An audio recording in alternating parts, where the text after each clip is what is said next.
विवाह के बाद खुश कैसे रहें, ये बड़ा महत्वपूर्ण विषय होता है।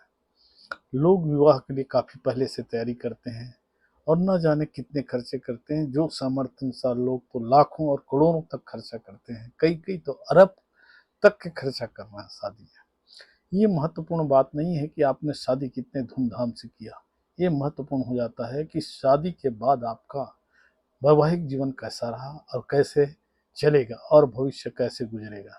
इन सब चीज़ों को आदमी को सोच विचार के करना चाहिए। भले ही आपकी शादी सिंपल, साधारण, मंदिर में या जयमाला ही क्यों न हुआ हो, लेकिन आपकी शादी अगर स्थायित्व है तो शादी बहुत ही अच्छा शादी है। और आपने बड़े धूमधाम से शादी किया, लाखों करोड़ खर्चा करने के बाद भी अगर जीवन में शांति नहीं है, आपकी जो वैवाहिक जीवन है प्रसन्न नहीं है, तो व्यर्थ है। तो मित्रों, जो नए नए शादी किए हैं उनके लिए मेरा ये नुस्खा है कि देखिए, जब भी विवाह करते हैं तो आपको चयन करते समय अपने बराबर वाले परिवार से विवाह करना चाहिए। लड़की की शिक्षा अत्यधिक ना हो जो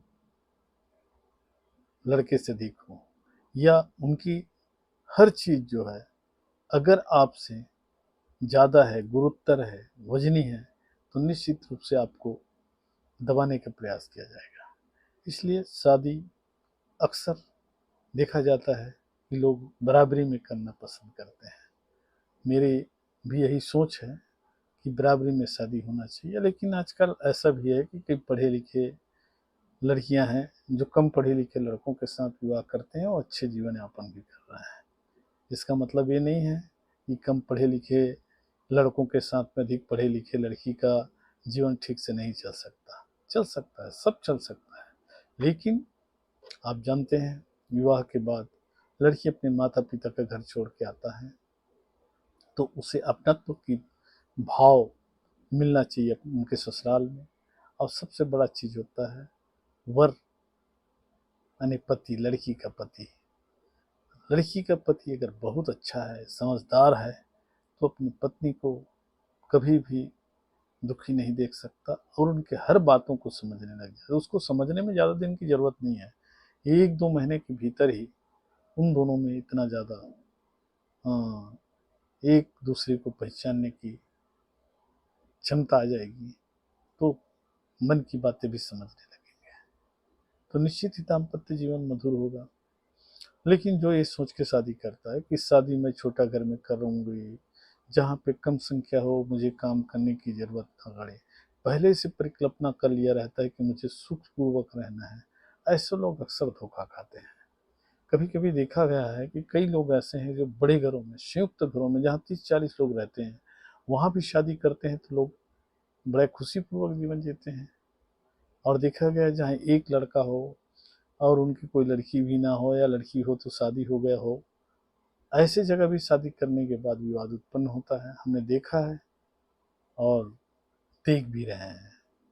इसलिए विवाह के बाद खुश रहने के लिए सबसे पहले तो एक दूसरे के पारिवारिक स्थिति को देख कर के शादी करना चाहिए।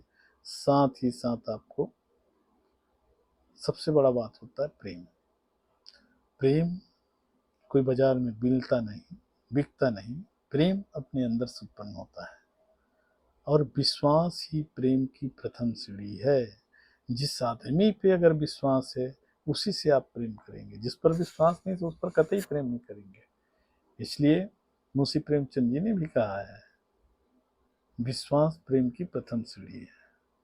अगर किसी का पर भरोसा नहीं होगा तो प्रेम नहीं हो सकता और जीवन प्रेम से चलता है, क्योंकि विवाहिक जरूरत भी है।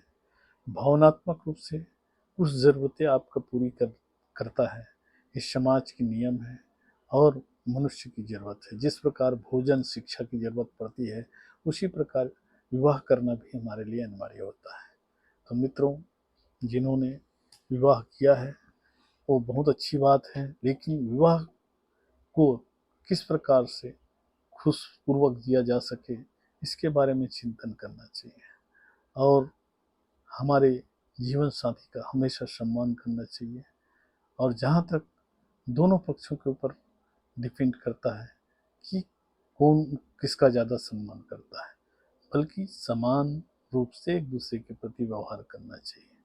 निश्चित रूप से आपका वैवाहिक जीवन सफल होगा। यदि आप किसी चीज़ को, तथ्य को छिपाते हैं, बातों को छिपाते हैं या कोई गलत धारणा रखते हैं, तो निश्चित रूप से एक दूसरे के प्रति अविश्वास होगा।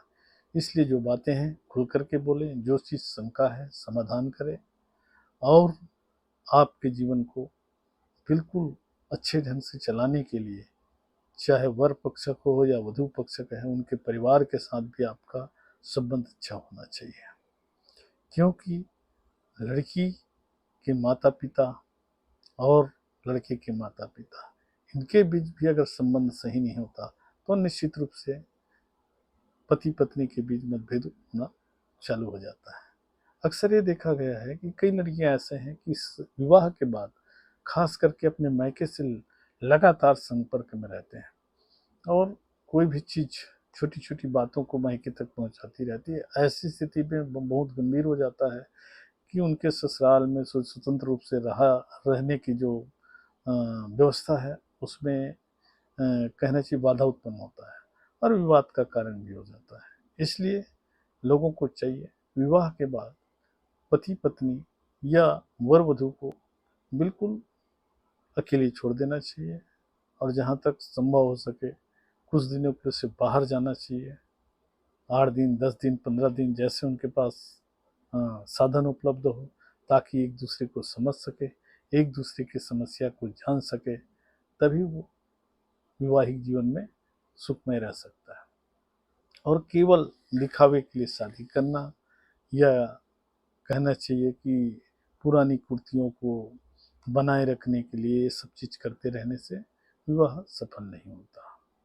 विवाह सफल नहीं होने का कारण यही होता है कि एक दूसरे के विचारों का कहना चाहिए सम्मान नहीं करना और मतभेद होना।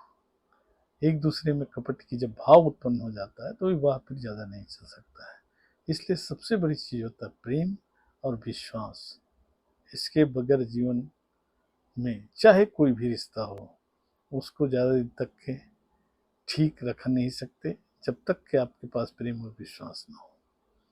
तो सभी मित्रों को मेरी ओर से हार्दिक बधाई, जो नए शादी किए हैं या जिनकी सालगिरह होते आ रहे हैं, सभी को मेरी ओर से कि वैवाहिक जीवन उनका अच्छा रहे और सुखीपूर्ण रहे। इन्हीं भावों के साथ अपनी वाणी को विराम देता हूँ। फिर मिलेंगे नेक्स्ट वीडियो पे। अच्छा लगता है तो लाइक कीजिए, सब्सक्राइब कीजिए। नमस्कार मित्रों।